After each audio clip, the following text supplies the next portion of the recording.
আসসালামু আলাইকুম। আশা করি তোমরা সবাই ভালো আছো। আমরা কথা দিলে কথা রাখার চেষ্টা করি। আমরা বলছিলাম তোমাদের যে ঢাকা সেন্ট্রাল ইউনিভার্সিটি যে কোশ্চেন সলভ যে সিরিজটা চলতেছে সেটা নিয়ে তোমাদের সর্বোচ্চ মানে হেল্প করার চেষ্টা করব এবং সেটা সম্পূর্ণ ফ্রিতে, যেটার জন্য সেটা ধারাবাহিকতা তোমার তাহমিদ কন্টিনিউয়াসলি এটা নিয়ে কাজ করে যাচ্ছে এবং আমিও আমার শত ব্যস্ততার মাঝখানেও এটা নিয়ে আলোকেই তোমাদের জন্য কাজ করে যাচ্ছি এবং তোমাদের সর্বোচ্চ সবচেয়ে বেশি এফোর্ট দিয়া যে কোশ্চেনগুলো সবচেয়ে বেশি ভালোভাবে আসার মতো কোশ্চেন ওগুলো সিলেক্ট করে এবং ওগুলো ব্যাখ্যা সহ এক্সপ্লেনেশন সহ তোমাদেরকে পড়ানোর চেষ্টা করতেছি। সেটারই ধারাবাহিকতার আজকে এই ভিডিও। চলো কথা না বাড়িয়ে শুরু করি। আসো প্রথম প্রশ্নটা দেখি। দেখো, রুই মাছের যুগ্ম পাখনা কোনটি? ঠিক আছে, অর্থাৎ রুই মাছ থেকে প্রশ্নটা আসছে। তো রুই মাছের দুই ধরনের পাখনা থাকে, কিছু পাখনা থাকে অযুগ্ম পাখনা, ঠিক আছে, অযুগ্ম পাখনা, আর কিছু থাকে যুগ্ম পাখনা। বুঝতেই পারতেছো, অযুগ্ম মানে হলো একটা করে, মানে বিজুর পাখনা থাকে, আর যুগ্ম মানে দুইটা করে থাকে। ঠিক আছে, রুই মাছের 5 ধরনের পাখনা আছে। কয় ধরনের? 5 ধরনের পাখনা আছে। ঠিক আছে, রুই মাছের যদি বলি কয় ধরনের পাখনা আছে, 5 ধরনের পাখনা আছে। হ্যাঁ, 5টা ধরনের পাখনা আছে। এখন এই পাখনাগুলো কিভাবে মনে রাখবো? ঠিক আছে, একটা রুই মাছে কি ধরনের পাখনা থাকে কিভাবে মনে, ধরো এটা রুই মাছ, আমি এত ভালো আঁকতে পারি না, ধরো এটা একটা রুই মাছ। রুই মাছের ক্ষেত্রে কি কি পাখনা থাকতে পারে? ধরো উপরের দিকে একটা পাখনা আছে, এটাকে বলা হয় পিঠের দিকে থাকে, এই জন্য বলা হয় পৃষ্ঠ পাখনা। এটাকে কি বলা হয়? পৃষ্ঠ পাখনা। নিচের দিকে একটা আছে, এটাকে বলা হয় বক্ষ পাখনা। ঠিক আছে, ভালো মতো বোঝো। তাহলে এটা বলছি পৃষ্ঠ, এটা বলছি বক্ষ। আচ্ছা, বক্ষ পাখনা। এদিকে বক্ষ পাখনার নিচে দেখো এই পিছনে যেটা আছে, পিছনে যেটা থাকে সবচেয়ে বড় পাখনা, এটা বলা হয় লেজের পাখনা, মানে বলা হয় এটাকে বলা হয় পুচ্ছ পাখনা। আবার এদিকে একটা ছোট পায়ু থাকে, পায়ুর দিকে একটা পাখনা থাকে, এটাকে বলা হয় পায়ু পাখনা। আর মাঝখানে একটা ছোট পাখনা থাকে যেটাকে বলি আমরা শ্রোণী পাখনা। এই তো মোট 5 ধরনের পাখনা থাকে। তাহলে কি কি আছে? পৃষ্ঠ পাখনা, বক্ষ পাখনা, পায়ু পাখনা, শ্রোণী পাখনা, আর কি পুচ্ছ পাখনা। আচ্ছা, এই যে 5 ধরনের পাখনা আছে, আমি এত ভালো রাখতে পারি না, একটু ক্ষমা সুন্দর দৃষ্টিতে দেখো। মোটামুটি বোঝানোর জন্য তোমাদের যেভাবে সহজে বোঝানো যায় সেটা তোমাদের দেখাই দিয়ে যাচ্ছি। এখন এই যে পাখনাগুলো আছে এর মধ্যে মনে রাখবা যুগ্ম যুগ্ম পাখনা কারা আর অযুগ্ম পাখনা কারা। মনে রাখবা অযুগ্ম পাখনা তারাই যাদের নামে প থাকে। কি বলছি আবার বলো? অযুগ্ম পাখনা তারাই যাদের নামে কি থাকে? প থাকে। ঠিক আছে, এখন দেখবো অনলাইনে অনেক ভাইরাল হয়ে গেছে। ঠিক আছে, ওই যে বলা হয় নামের সাথে মিলাই দিচ্ছে, অনেক কিছু করে দিচ্ছে, যাই হোক। ঠিক আছে, তো আসলে ন্যূনতম একটা ধরাই যে এই ক্লাসটা আমি নিতে আসছি, আমি কিন্তু এই ক্লাসটা যদি আমি এই প্রশ্নকে আমি পারতাম না, প্রত্যেকটা প্রশ্ন আমি পারি, তারপরে কিন্তু আমি প্রশ্নগুলো দেখছি, অ্যানালাইসিস করছি এবং কিভাবে সুন্দর করে বলা যায়, মানে এত জানার পরে আমি একটু চেষ্টা করেছি। মানে শত ব্যস্ততার পরেও আমি এসে দাঁড়াই যাই কিন্তু আমি আগে অ্যাটলিস্ট হলো এখানে আধা ঘন্টা সময় দিয়েছি তোমাদের এই প্রশ্নটা। ঠিক আছে, 15টার মতো প্রশ্ন আছে, এগুলোতে সময় দিয়ে তারপরে এসে দাঁড়াইছি। হ্যাঁ, আমাদেরও ভুল হয় না, সবারই ভুল হয়, বাট এটা যেন এমন না হয় যে তোমাকে যেন আমি এলো মানে মানে কন্টিনিউয়াসলি তোমাকে ভুলের উপর ভুল করাই যাচ্ছি। যাই হোক, দেখো যেটা বলতেছিলাম, অযুগ্ম পাখনা তারাই যাদের নামে কি আছে? প আছে। ঠিক আছে, এটা আবার বলো না যে ভাই এটা কি ধরনের ব্যাখ্যা দিচ্ছেন। তাই পৃষ্ঠ পাখনা মনে রাখার একটা নেমুনিক হিসেবে, পৃষ্ঠ পাখনা কয়টা বুঝার লাগে দরকার নেই, প আছে একটা। ভাই পায়ু পাখনা কয়টা ভাই? একটা। পুচ্ছ পাখনা কয়টা ভাই? একটা। মানে অযুগ্ম পাখনাগুলো, ঠিক আছে, একটা একটা করে আছে, বুঝতে পারছি। তাহলে বাকিগুলো কি ভাই? জোর পাখনা। তাহলে তোমাকে বুঝতে হবে তাহলে বক্ষ পাখনা কি? এটা একটা জোর পাখনা, ঠিক আছে, অথবা যুগ্ম পাখনা। তাহলে শ্রোণী পাখনা কি? এটা একটা জোর পাখনা, বা হলো কি আমার একটা কি যুগ্ম পাখনা। ঠিক আছে, তাহলে বক্ষ আর শ্রোণী এই দুটো কি? জোর পাখনা। আর বাকি যে তিনটা সেগুলো কিরকম? বিজোর পাখনা বা অযুগ্ম পাখনা। তাহলে বলছি যেহেতু যুগ্ম পাখনা কোনটা, তাহলে দেখো নামের সাথে প আছে, এটা কি? এটা এক ধরনের অযুগ্ম পাখনা। পুচ্ছ পাখনায় প আছে, এটা একটা অযুগ্ম পাখনা। অক্ষীয় পাখনা নামে কোনো পাখনাই নেই। তাহলে আনসার কি আমার? শ্রোণী পাখনা। তাহলে শ্রোণী পাখনা কি আসলেও দুইটা করে থাকে। ঠিক আছে, পৃষ্ঠ পাখনা পুচ্ছ পাখনা কয়টা করে থাকে? একটা করে থাকে। মাঝে মাঝে আবার পাখনা রশ্মি আসে। ভাই এটা কিভাবে মনে রাখবো? দেখো তানভীর ভাই খুব সহজে তোমাকে পাখনা রশ্মি পড়াই দিচ্ছে। পড়াশোনা অনেক সহজ, তুমি যদি ভালো মতো খেয়াল করো পড়াশোনা খুবই সহজ। ধরো এই তোমাকে একটা ছোট্ট নেমনিক বলছি যে 5 ধরনের পাখনার মধ্যে 5 ধরনের পাখনার মধ্যে প থাকলে সেটা হলো বিজোড় পাখনা বা অযুগ্ম পাখনা। প ছাড়া বাকি যে দুইটা আছে এগুলো কি? যুগ্ম পাখনা। শেষ, কাহিনী খতম। এখন পৃষ্ঠতে প আছে, মানে পৃষ্ঠ পিঠের দিকে থাকে, এটা হলো ভাই 15 থেকে 16টা পাখনা রশ্মি থাকে। আমি সহজে মনে রাখার চেষ্টা করি। পৃষ্ঠের নিচেই বক্ষ থাকে, তাহলে এনে যদি 15-16 থাকে তাহলে বক্ষতে ভাই 16-17 থাকে। দেখো আবার বলো, আমার সাথে বলো, পৃষ্ঠ পাখনায় 15-16টা রশ্মি থাকে, মানে পাখনা রশ্মি থাকে।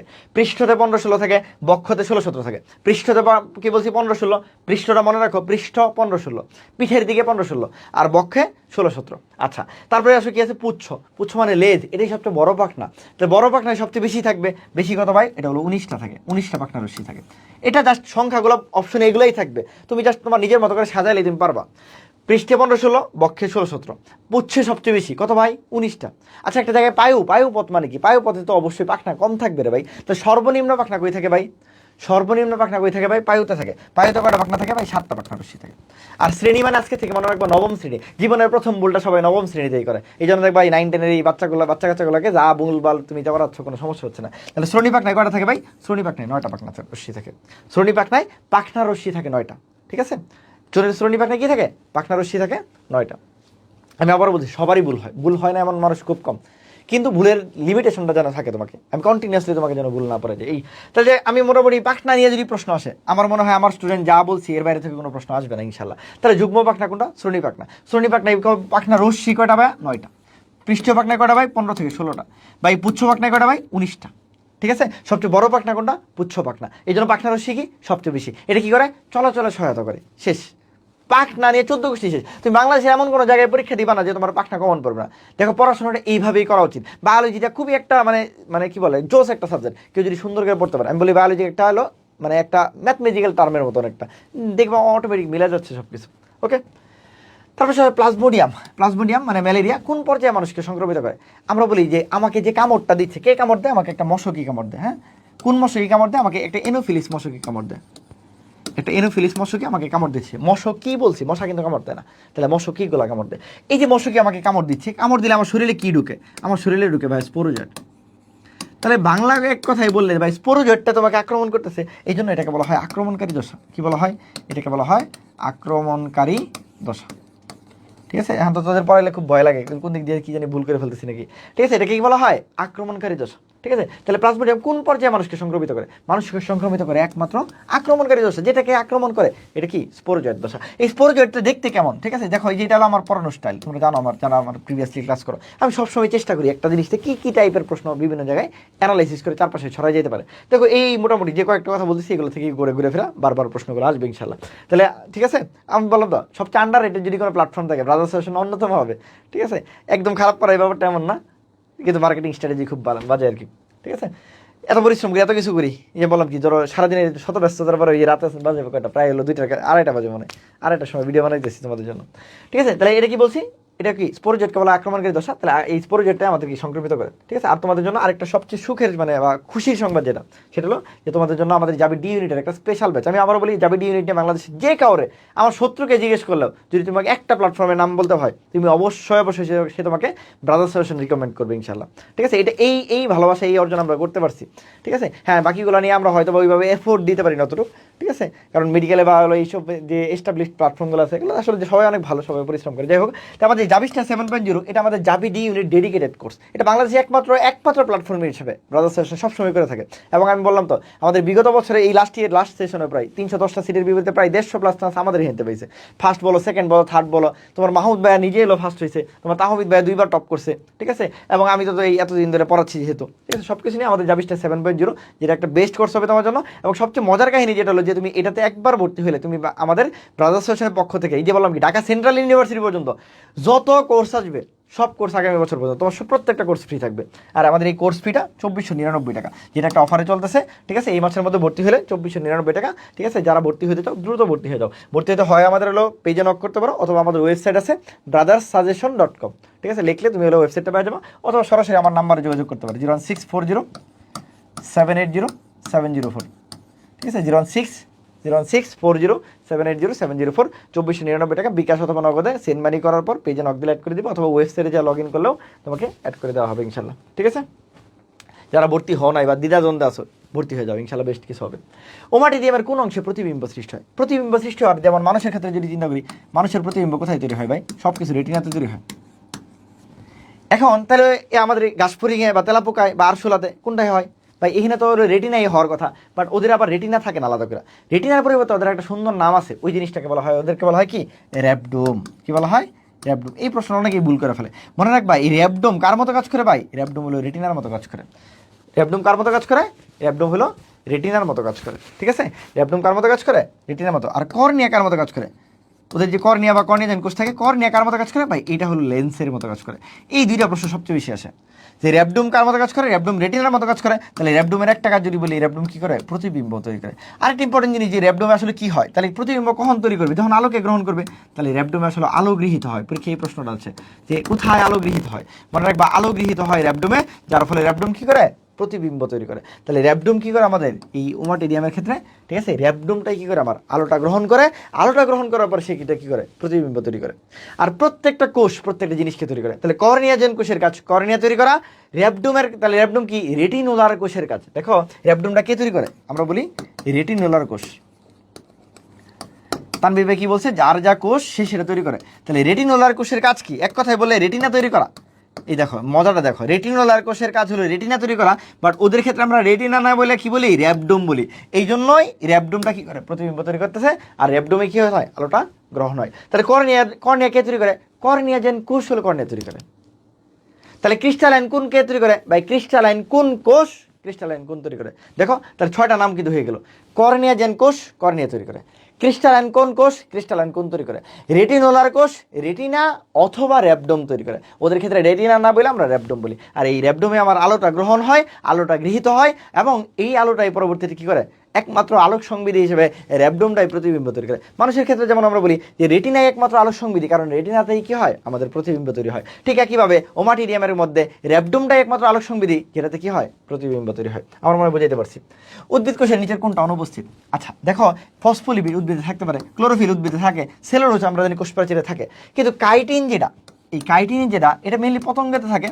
আরেকটা হলো যে শুধুমাত্র ছত্রাকে থাকে, যেমন ছত্রাকের কোষ প্রাচীর কি নির্মিত, কাইটিন নির্মিত। এখন প্রত্যেকটা উদ্ভিদ কোষে কিন্তু থাকতেছে না। তাহলে উদ্ভিদ কোষে কোনটা অনুপস্থিত বলছে, সেক্ষেত্রে আমরা কি বলবো, কাইটিনটাই কি উদ্ভিদ কোষের ক্ষেত্রে অনুপস্থিত। তাহলে কাইটিন কার থাকে বা কোথায় থাকে, ভাইয়া ছত্রাকের কোষ প্রাচীর কাইটিন ইনফিনিটি স্টার, ছত্রাকের কোষ প্রাচীর কি নির্মিত, কাইটিন নির্মিত। তাহলে উদ্ভিদের কোষ প্রাচীর কি নির্মিত, উদ্ভিদের কোষ প্রাচীর হলো থাকে, এটা দাগ দিই না, উদ্ভিদের কোষ প্রাচীর কি নির্মিত, সেলুলোজ নির্মিত।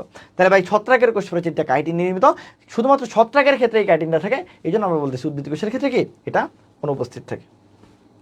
মানবদেহের স্টেম কোষ কোথায় থাকে, স্টেম কোষ একমাত্র সেলফ রেপ্লিকেটিং কোষ। মানে সেলফ রেপ্লিকেটিং কোষ মানে কি বুঝলাম না ভাই, মানে নিজে নিজে তৈরি করতে পারে, সেলফ রেপ্লিকেটিং কোষ বলা হয়ে থাকে। ভাই সেলফ রেপ্লিকেটিং কোষগুলো নিজে নিজে তৈরি করে, ধরো আমার যে রক্তকণিকাগুলো কে তৈরি করে দিচ্ছে, এই কোষটাই তৈরি করে দিচ্ছে। তাহলে বলা হয় যে এলো আমাদের সব কিছুর যে উৎপত্তি স্থল কোথা থেকে তৈরি দিতেছে, এই সব স্টেম কোষ থেকে তৈরি করেছে। এই স্টেম কোষটা কই থাকে ভাই, এটা হলো আমরা বলি লাল অস্থিমজ্জার মধ্যে থাকে। ঠিক আছে, বড় যে অস্থিগুলো আছে ওরা লাল অস্থিমজ্জাগুলোর মধ্যে থাকে। ঠিক আছে, তাহলে এক কথায় বললে লাল অস্থিমজ্জার মধ্যে থাকে, মানে বোন মেরুতে থাকে। হ্যাঁ, বোন মেরুতে থাকে। ঠিক আছে, বোন মেরু বা লাল অস্থিমজ্জায় থাকে।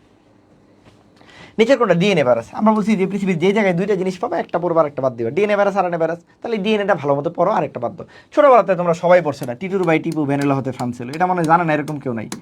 টিটুর ভাই টিপু ভ্যানিলা হতে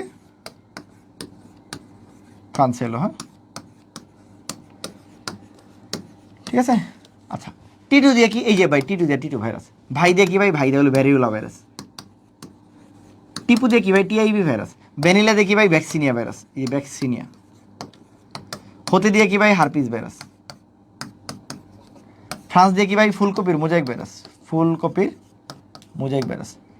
আচ্ছা, একমাত্র হলো আমরা বলি ডিএনএ ভাইরাস হলো প্রাণী ভাইরাস, কিন্তু একমাত্র ফুলকপির মোজাইক ভাইরাস উদ্ভিদ ভাইরাস হওয়া সত্ত্বেও ডিএনএ, এটা একটু মনে রাখবো, ফুলকপির মোজাইক ভাইরাসের পরীক্ষা আসে। আর এলো দিয়ে মনে রাখতে পারো এডিনো হারপিস, হারপিস অথবা এডিনো হারপিস, যেটা অপশনে থাকে। এই তাহলে ডিএনএ ভাইরাস কোনটা, এই যে দেখো মিলে গেছে একমাত্র টিটু। এগুলো খুবই সহজ। এর বাইরে যা আছে সব হলো কি আরএনএ ভাইরাস, এত প্যারা নেওয়ার কিছু নেই। মস্তিষ্কের কোন অংশ ক্ষুধা তৃষ্ণা নিয়ন্ত্রণ করে। তোমরা জানো যে এই বছর কিন্তু হলো আমাদের কি শর্ট সিলেবাসের বাইরে থেকে প্রশ্ন দুই একটা মাঝে মাঝে আসতেছে।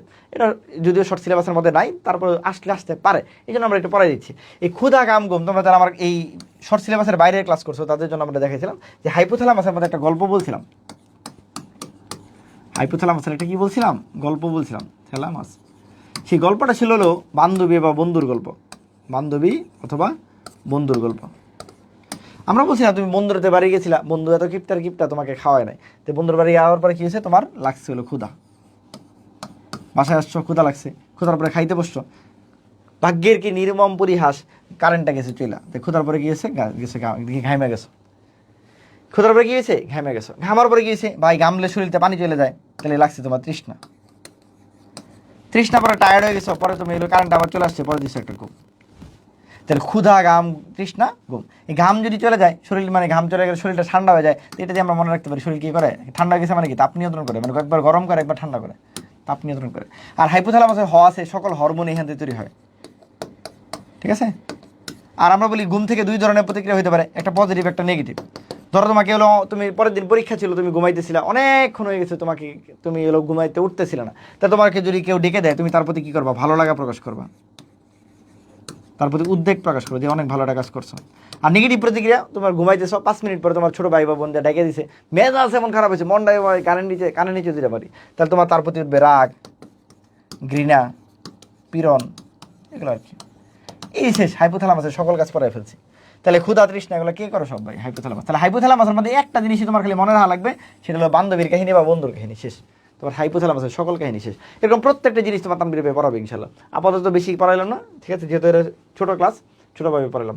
জাইলেম টিস্যুর অন্তর্গত কোনটা? জাইলেমের 4টা জিনিস থাকে, হ্যাঁ, ফ্লোয়েমের 4টা থাকে, জাইলেমের 4টা থাকে, ঠিক আছে। 1 নম্বর কি আছে ভাই? ট্রাকিড। 2 নম্বর ভেসেল, ঠিক আছে। আর কি আছে ভাই? জাইলেম। আর বাকি দুটো তো জাইলেম দিয়েই, জাইলেম ফাইবার আর জাইলেম প্যারেনকাইমা। তোমরা যারা আমার ক্লাস করছো আমি বারবার বলি যে প্যারেনকাইমা সবসময় কী কোষ? সজীব কোষ। জাইলেম মানে জাইলেম আসছে জাইলোন থেকে বা জাইলোস থেকে। জাইলোস অর্থ কাঠ, কাঠে তো কোনো জীবন নাই, কাঠের কোনো জীবন নাই। তাহলে ভাই এই তিনটারই কোনো জীবন নাই। এই তিনটা কীরকম ভাই? মৃত। একমাত্র জীবিতকে যার নামে প্যারেনকাইমা আছে, তাহলে জাইলেম প্যারেনকাইমা একমাত্র জীবিত, শেষ। জাইলেম প্যারেনকাইমা কি? একমাত্র জীবিত। তাহলে এই বলছে এটা অন্তর্ভুক্ত কোনটা? এই দেখো, এই যে ব্যাসেল আছে, ট্রাকিডের পরে কি আছে? ব্যাসেল আছে। ফ্লুয়েম মানে আবার বার্গ থেকে আসছে, তরল, তাহলে ফ্লুয়েমের সবগুলো জীবিত, ব্যতিক্রম ফ্লুয়েম ফাইবার। কেন? ফাইবার মানে তন্তু, এটা কোনো মৃত। তাহলে ফ্লুয়েমের আবার সবগুলো জীবিত, কিন্তু ফাইবার যখন থাকে তখন এটা মৃত। আর এটাকেই বলা হয় পাটের আঁশ, যেটাকে আমরা বলি বাস্ট ফাইবার। ফ্লুয়েম ফাইবার অপর নাম কি? Bast fibre. কোথায় থাকে? পাটে থাকে। এই মোটামুটি এগুলোই বারবার আসে, অন্য কোনো প্রশ্ন তেমন আসে না। নিচের কোনো পত্ররন্ধ্রের কাজ নয়। পত্ররন্ধ্র এমন এক ধরনের রন্ধ্র যে একসাথে 3টা কাজ করতে পারে। আমার উদ্ভিদের 3টা জিনিস সবচেয়ে ইম্পর্টেন্ট, একটা প্রশোধন, একটা সালোকসংশ্লেষণ, একটা শ্বসন।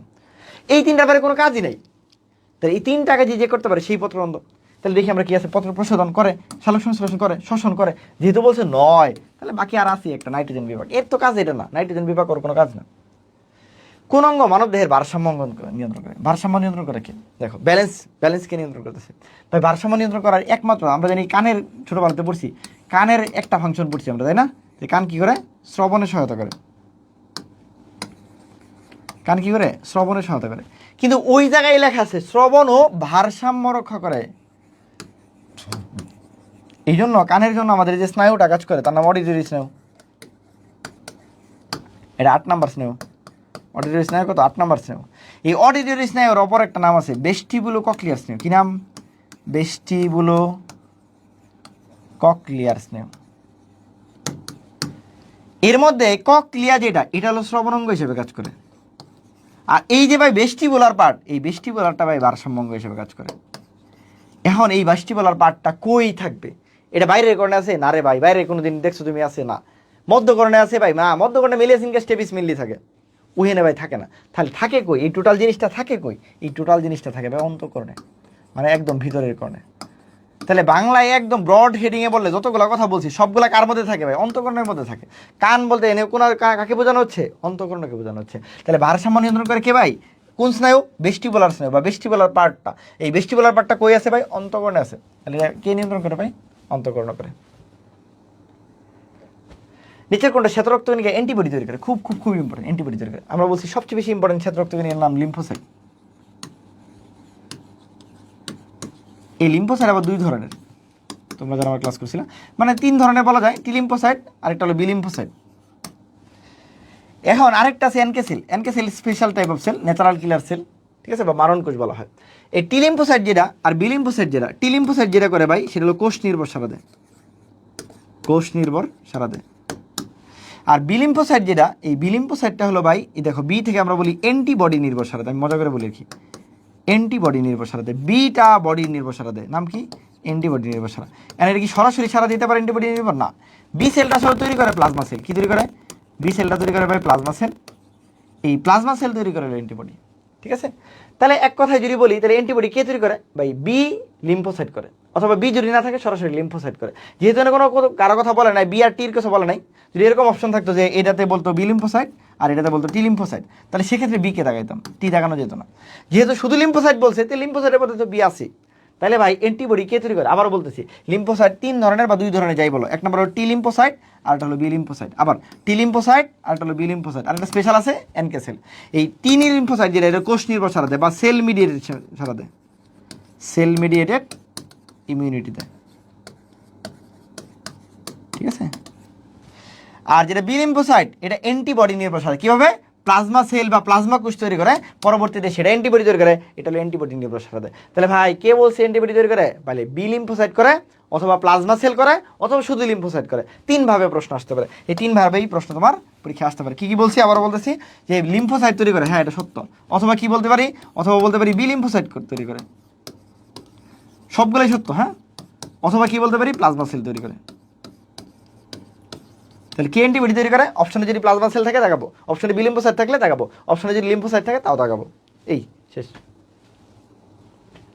নিজের কোন গোত্রের উদ্ভিদে পরাগরেণু বৃহৎ এবং কাঁটাযুক্ত? কাঁটাযুক্ত পরাগরেণু কই? তুমি একটা ঢেঁড়স যদি ধরতে যাও, তারা ঢেঁড়স বাস্তবে দেখছো বা ধরছো, ঢেঁড়স কিন্তু একটু কাটা কাটা লাগে, দেখবা ঢেঁড়সে, বিশেষ করে ঢেঁড়সের বাগানে যদি তুমি যাও, আমাদের ছোটোবেলায় ঢেঁড়সের ক্ষেত ছিল, ঠিক আছে, আমি ঢেঁড়স তুলতাম, আমার খুব ভালো লাগতো, মানে আমাদের অনেক প্রচুর ঢেঁড়স হতো, ঢেঁড়স তুলতে যেতাম মাঝে মাঝে। ঢেঁড়স তুলে নিয়ে আসলে দেখলাম হাতের মধ্যে হলো কি, মানে একটু আঠালো আঠালো হয়ে যেত, ঠিক আছে, যেটা বলি মিউসিলেস পূর্ণ, আর একটা একটু কাটা কাটা একটু মানে খোঁচা খোঁচা লাগতো আর কি, ঠিক আছে। তাহলে ঢেঁড়স কোন গোত্রের? ভাই মালবেসি গোত্রের, গোত্র একটা ভাই মালবেসি, ঠিক আছে, তাহলে হলো মালবেসি গোত্রে। আমরা বলি মেজো কাকা ঢেঁড়স স্থলে বলি মেজো, আমার তোমার মাহতবারে কি বলি, মেজো ভাই বলি, মেজো কাকা কি ঢেঁড়স স্থলে। তাহলে মেজো দিয়ে হলো কি মেস্তাপাট, জ দিয়ে হলো জবা, কা দিয়ে ক্যারাপ মেস্তাপাট। এই দেখো মেস্তাপাট, জ দিয়ে জবা, ক্যারাপ মেস্তাপাট, কার্পাস্তোলা, ঢেঁড়স স্থলপদ্ম। এই তাহলে এই ঢেঁড়স এগুলোতে সব কি আছে ভাই, কণ্টকিত আর বৃহৎ থাকে, নাম কি ভাই, মালবেসি। এই ঠিক আছে, মোটামুটি এতটুকুই। এই তো মোটামুটি আশা করি যে হলো ভিডিওটা যতটুকু বলছি এগুলো খুব ইম্পর্টেন্ট প্রশ্ন, এবং লাস্ট ইয়ারগুলোতে এই প্রশ্নগুলো আসছে। আশা করি যে এইবার হয়তো এগুলো থেকেই আসবে, বা অ্যাসোসিয়েটেড যেগুলো বলছি এগুলো থেকেই আসবে, ঠিক আছে। পড়াশোনাটা করো, আমরা সর্বোচ্চ হেল্প করার চেষ্টা করতেছি। আর যারা ভর্তি হওয়া নাই, রেজিস্ট্রেশনের সাথে ভর্তি হয়ে যেতে পারো, আমরা আন্ডার রেটেড থাকতে পারি, বাট ডেডিকেশন লেভেল খুবই অন্য, এবং ইনশাল্লাহ চেষ্টা করি সর্বোচ্চ ভালো পড়ানোর, এবং ভালো দিতে পারবো না। আমি আবার বলতেছি, আমাদের যে কোনো ক্লাস করলে তুমি ভালো দিতে পারবো না। যারা ভর্তি হওয়া নাই পেজে নক দিয়ে অথবা ওয়েবসাইট থেকে ভর্তি হয়ে যাও। সবার সাথে সবাই ভালো থাকো, সবার জন্য অনেক দোয়া রইলো, শুভকামনা রইলো। আর ঢাকা সেন্ট্রাল ইউনিভার্সিটি কিন্তু মোটামুটি এখন একটা মানে কি বলবো, এই মানে এখনই তো বেড়ে গেছে, কি বলে এটারে, ডিমান্ড বেড়ে গেছে, সামনে আরও প্রচুর ডিমান্ড বাড়বে, ঠিক আছে। এবং ভর্তি হয়ে যেতে পারো, খুবই বেস্ট ডিসিশন হবে, এবং নিজেকে সর্বোচ্চ ভালো জায়গায় ইনশাল্লাহ দেখতে পারবা। সবাই ভালো থাকো, আসসালামু আলাইকুম।